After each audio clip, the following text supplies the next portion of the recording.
The Pope announced his shock decision to a gathering of cardinals inside the Vatican that from 8 p.m. on the 28th of February he will resign as leader of the world's 1.2 billion Catholics. The Pope, looking frail, spoke in Latin. In order to govern the bark of St. Peter and proclaim the gospel, both strength of mind and body are necessary. Strength which in the last few months has deteriorated in me to the extent that I've had to recognize my incapacity to adequately fulfill the ministry entrusted to me. The news came as a complete surprise, even to Vatican insiders and close aides.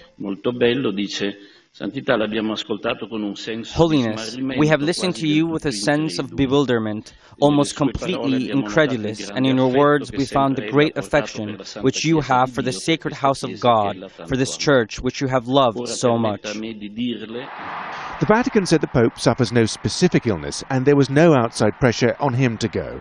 The decision was entirely his. Once he leaves, he will take up residence in a monastery inside the Vatican grounds. To say, I resign, you need to be a great man.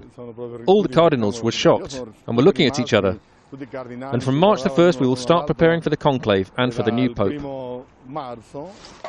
That conclave will start its deliberations in early March. The traditional mourning period following the death of a Pope will not have to be observed in this case. The Vatican suggested on Monday a new Pope may be in place by the end of March in time for the Christian festival of Easter. The conservative and German-born Pope Benedict was elected in 2005. At 78, he was even then one of the oldest popes to assume the leadership of the Catholic Church. It is that age which has persuaded him to take the almost unprecedented step of stepping aside. Simon McGregor Wood, Al Jazeera.